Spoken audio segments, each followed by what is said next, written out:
We always knew that we wanted to make something that was going to be, had a lot to do with time travel, had a lot to do with being set in one place, one location.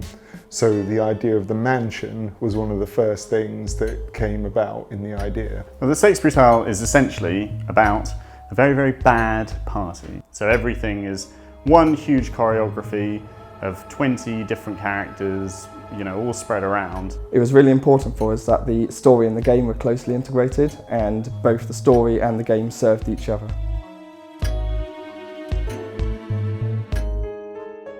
We get asked a lot what the inspirations behind the game are. All of us are enormous murder mystery fans.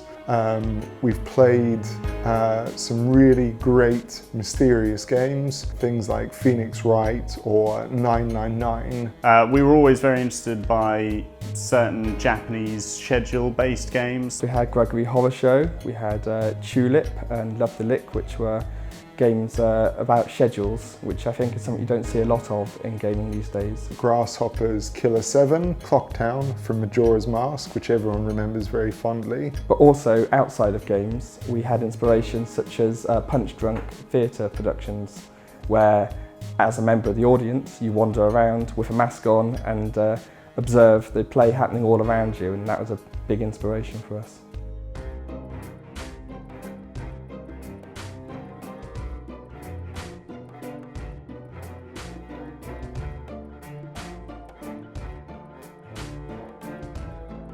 The aim of the game in the Sexy Brutale is to save the lives of the guests who are being murdered every day.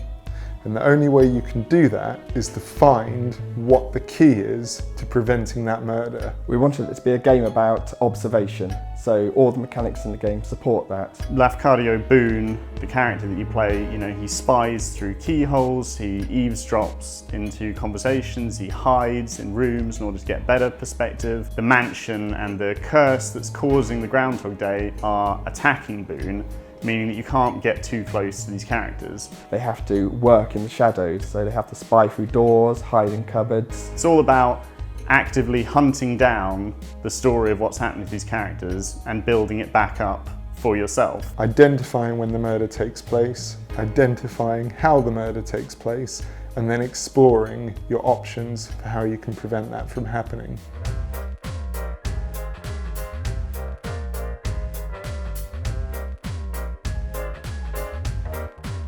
So every guest in the house is wearing a masquerade mask because it's a masked ball, and each of those masks reflects their personalities. Their mask is going to tell you something about who they are or about what might interest them. And every time Boone saves one of these characters, they are able to take their mask off, they're taken out of the curse, and then you are able to get a power linked to them as a character and their mask. Grayson, who is the security expert for the mansion, and his mask is an all-encompassing like metal head plate that is padlocked at the back. So when you gain his ability, you are able to unlock some of the doors that were previously locked to you in the mansion. The mask powers that you get are all basically ways of peeling away more layers of the content and narrative that we've made.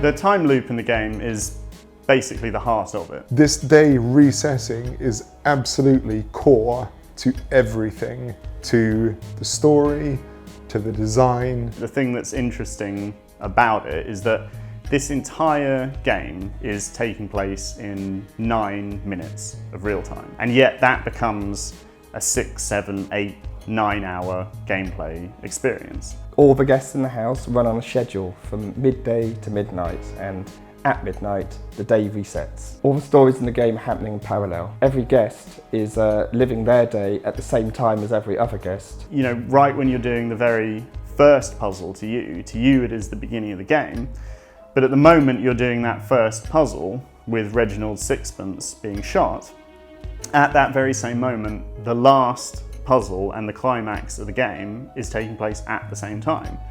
It's just taking place somewhere where you're not.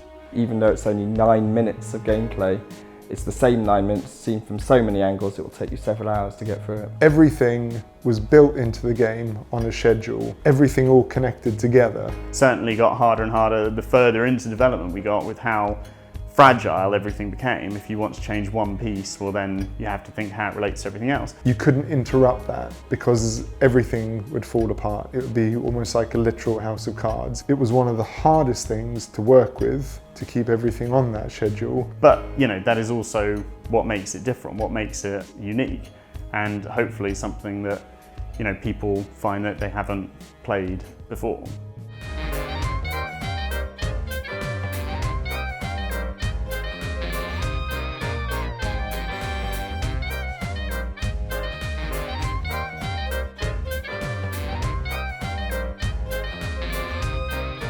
The puzzles in the game are, we'd like to think they are different to the normal kind of adventure game point and click puzzles because of the added aspect of time. We don't think the puzzles in the game are overly complicated, but we do try to ramp up the challenge as we go. The game seems very complicated at first because you're thrown into these new situations where you're in this new area, you're seeing these new guests, and you don't know what's happening or what's going to happen to them. But as you start to observe the day, you'll see the guests dying, you'll see how they move around. Eventually, you will understand the day better than any of the guests or the people murdering them. We've put in as much as we can to make it as easy as possible for the player to concentrate on immersing themselves in the goings-on of this mansion. There are several things that we've done in order to make sure that the puzzles don't end up overwhelming or too complicated. For a start, the day is only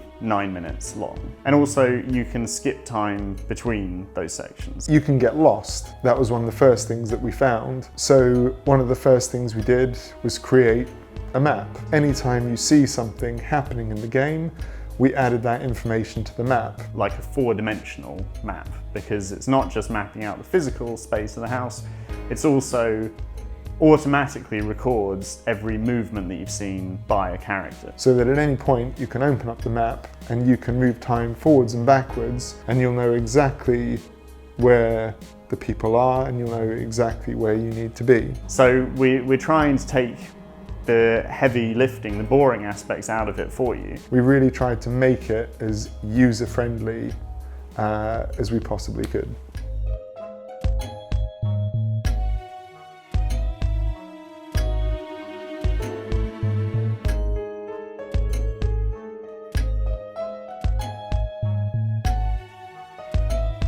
I think the key thing about this game is that it is something genuinely different.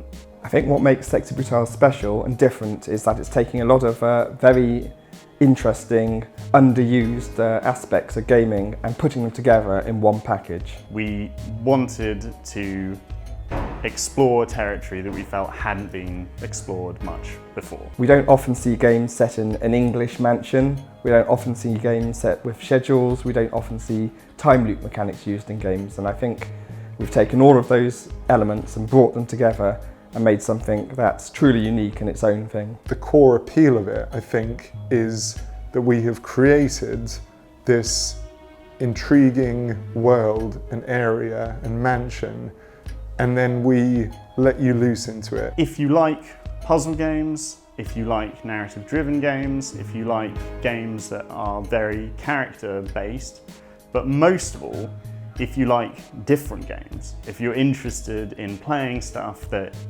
is harder to put into a category, then this is something that we think you will enjoy.